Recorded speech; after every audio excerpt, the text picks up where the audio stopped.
You have dementia, Grandma. Those words, uttered with chilling coldness, echoed in my mind, more painful than the impact of the crash. The smell of burning rubber and the distant sound of sirens mixed with the humiliation that publicly engulfed me. There, in the middle of a busy avenue in a middle-class Connecticut suburb, my grandson, Michael, the family prodigy, was leveling the cruelest accusation of all against me. He, the boy I had raised with so much love and sacrifice, was blaming me for the car accident he himself caused, and on top of that, suggesting I was losing my sanity. I felt the ground disappear beneath my feet. At 68, with a lifetime dedicated to my family, to be branded demented by the one I loved most was a stab to the heart. People began to gather, curious, and I could feel the looks of pity and judgment. Michael, in his impeccable suit and perfectly combed blonde hair, pointed at me, gesticulating dramatically to the police officers who had just arrived. She was confused, officer, completely disoriented. I tried to warn her, but she insisted on driving. Every word was a blatant lie, a rehearsed performance to discredit me. My throat tightened, tears burned, but I refused to cry. Not there, not in front of him, not in front of strangers. I knew the truth, and more importantly, the dashboard camera in my SUV, which Michael had mocked so much, also knew. It had witnessed not only the accident and his lie, but something far more serious, a disturbing secret he was hiding. If you've ever felt the pain of betrayal and the need for justice, hit like and subscribe to the channel to follow this story to the end. My life has always been a testament to dedication. Ever since my son, Michael's father, died in a tragic work accident when Michael was just 5 years old, I became the rock of that family. I gave up my early retirement, sold the beach house that Ricardo and I had dreamed of, and used every penny to ensure Michael had every opportunity his father would have wanted for him. I drove him to school every day, helped him with his homework, attended all his soccer games and theater performances. I was his confidant, his counselor, his biggest fan. When he decided to go to engineering school at a prestigious university in Massachusetts, I paid the full tuition, even if it meant working 2 part-time jobs. Michael was my pride, the sparkle in my eyes, the reason I woke up every morning. He was the family prodigy, the brilliant grandson everyone admired, and I reveled in his success, believing that my part in it was unconditional love. I taught him about honesty, about character, about the importance of taking responsibility for his actions. I remember once when he was 7, he broke a neighbor's flower vase, and I made him go there to apologize and offer to help fix it. "A real man owns his mistakes, Michael," I said. He looked at me with those innocent blue eyes and promised he would always be that way. Now, years later, those memories haunted me. How could the boy I raised with such care turn into someone capable of such cruelty and falsehood? The accusation of dementia was not just an insult. It was an attempt to erase my entire history, to reduce me to a shadow of what I once was, all to cover up his own irresponsibility. At the accident scene, chaos was the soundtrack to my pain. The police asked questions. Michael continued his act of a worried grandson, and I, in shock, could barely formulate a coherent answer. "Mrs. Santos, what happened?" asked Officer Miller, a middle-aged man with a tired look. Michael stepped forward. "She's a little confused, officer. I was in the passenger seat, and suddenly she lost control. I think it was a sudden illness." I felt anger bubbling up. A sudden illness? I was perfectly fine, but the words wouldn't come out, stuck in my throat by a mixture of disbelief and hurt. It was then that my eyes fixed on the small device attached to the windshield, the dashboard camera. I had installed it a few months ago after a small incident in the supermarket parking lot to have a record in case anything happened. Michael had laughed at me at the time, calling it a paranoid grandma thing. Now, it was the only witness to the truth. "Officer," I managed to say, my voice still a little shaky, but firm. "There's a camera on my dashboard. It recorded everything." Officer Miller looked at me, then at Michael, who visibly paled. The seed of doubt had been planted, and I knew the video would reveal not only the truth about the accident, but something much darker about my grandson. The mention of the dashcam made Michael freeze. His face, previously pale with feigned concern, now turned a greenish hue. "Camera? Grandma, that's nonsense. That old contraption of yours doesn't even work properly," he tried to dismiss, his voice a little louder than necessary. Officer Miller, however, was already approaching my SUV with a renewed look of interest. "Mrs. Santos, where exactly is this camera?" "On the windshield, officer. It records automatically when the car is started," I replied, feeling a pang of satisfaction as I saw the despair in Michael's eyes. He tried to interpose. "Officer, there's no need. I've already explained everything. My grandmother is confused. His voice trailed off. The officer cut him off with a gesture. "Sir, please step back. We need to check all the evidence." Within seconds, Officer Miller was back, holding the small camera. Michael swallowed hard, his eyes fixed on the device as if it were a ticking bomb. The officer connected the camera to a rugged tablet he carried and began to browse the files.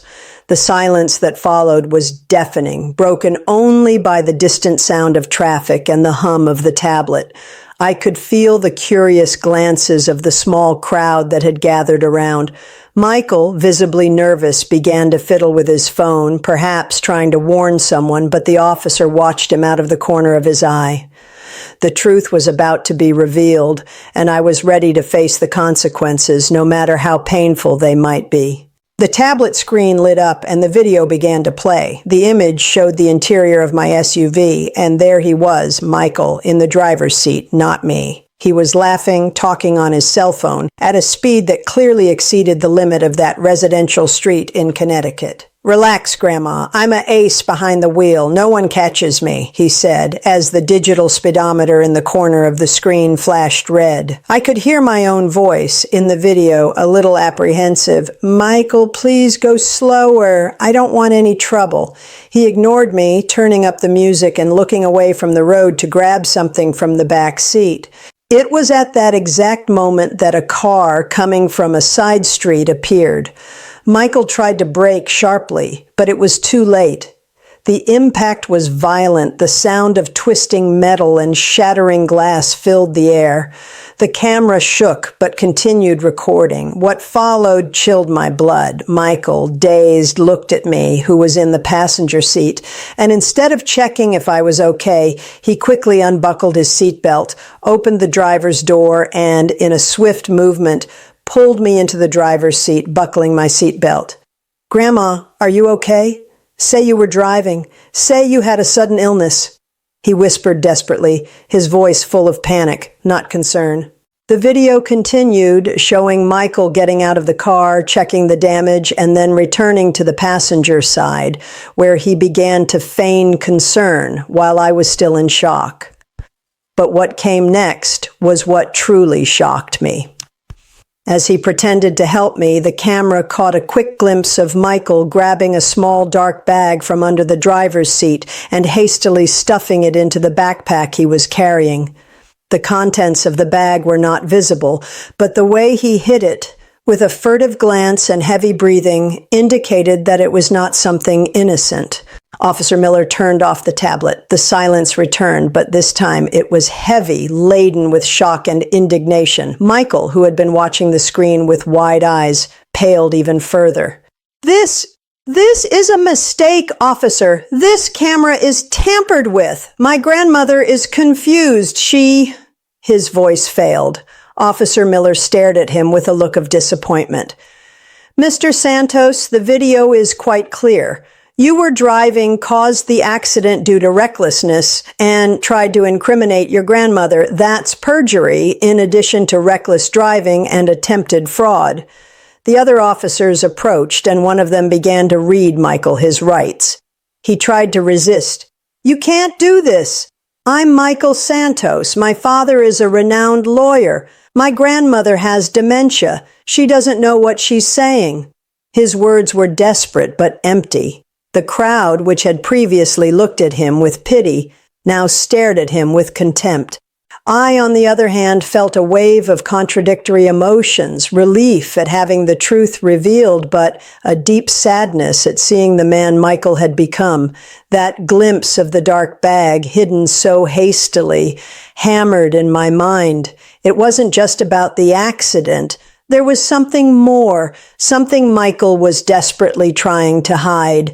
As the police handcuffed him, Michael looked at me, not with anger, but with a fear I had never seen before. "Grandma, please, don't let them see." His voice faded as he was led to the patrol car. That secret, which he so feared would be discovered, now became the center of my search for answers. The patrol car left, taking Michael in handcuffs, and I stood there, in the middle of the street, my heart heavy with a mixture of relief and searing pain. The relief came from the truth finally emerging, unmasking Michael's deception and the dementia accusation. The pain, oh, that was the pain of a mother who saw her son, and now her grandson, walk a path of lies and irresponsibility. Officer Miller, with the dashcam still in hand, approached me, his gaze now more serious and less inquisitive. "Mrs. Santos, we need to take the vehicle to the station for a more thorough investigation. And about that bag Mr. Michael hid, we need to investigate it." My mind, previously clouded by shock, was now working at full speed. That furtive movement of Michael's, the haste to hide something, the desperation in his eyes when he whispered, "Don't let them see." That wasn't the behavior of someone just trying to cover up a car accident. There was something much deeper, something that my maternal instinct, despite all the betrayal, told me was dangerous. "Officer," I said, my voice gaining firmness, "I want to follow everything. I want to know what my grandson was hiding." At the Hartford police station, the atmosphere was cold and impersonal, a stark contrast to the warmth of the home I had always tried to build for Michael. As the forensics experts examined the car, Officer Miller led me to an interrogation room where Michael's backpack lay on the table. My heart pounded. It was the backpack he had used since college, full of band stickers and university logos, a symbol of the youth and aspirations I had so encouraged. But now it seemed to carry a dark weight. The officer unzipped the main compartment and, with gloves, began to remove items, textbooks, a laptop, some notebooks. Then he pulled out the small dark bag I had glimpsed in the video. It was velvet with a silk drawstring. As he untied it, the contents were revealed. It wasn't drugs, nor money, nor weapons. It was something far more disturbing, something that sent a chill down my spine, a feeling that I had opened a Pandora's box that Michael had kept locked for years.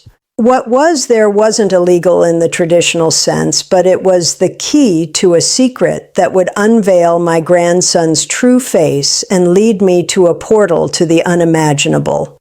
The contents of the velvet bag were not what I expected, but they were infinitely more shocking. Inside, carefully wrapped in tissue paper, were several small and delicate items.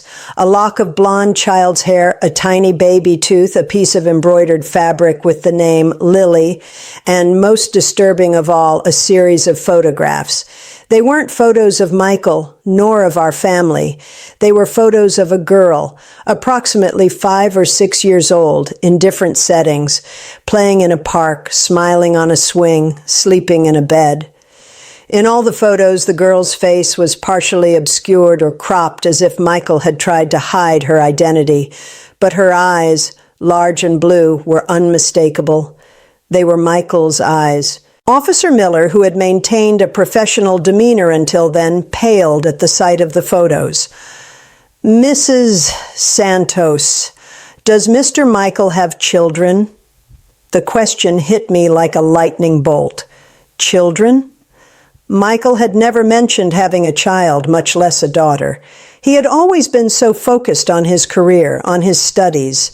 The idea of him having a secret child was absurd, but the evidence was there, cold and irrefutable. "Not that I know of, officer," I replied, my voice almost a whisper. "He never told me anything about it." The investigation took a completely unexpected turn. The items in the bag, though not illegal in themselves, were proof of a parallel life, a secret so well kept that not even I, his grandmother and confidant, knew about it. The lock of hair and the baby tooth were sent for DNA analysis. The photos were digitized and sent for facial recognition. The police began to track the locations in the photos, the dates, looking for any clue about the girl's identity and, more importantly, about her mother.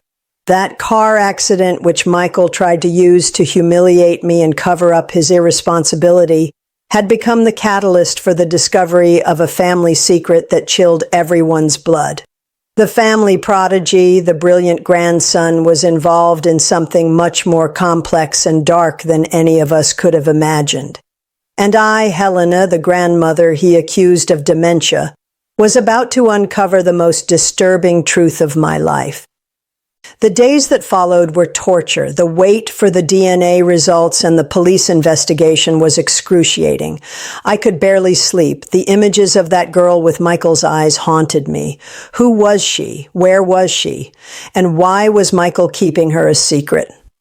The maternal instinct, which led me to protect him for so many years, now pushed me to discover the truth, no matter how painful it might be. Finally, the call came. Officer Miller.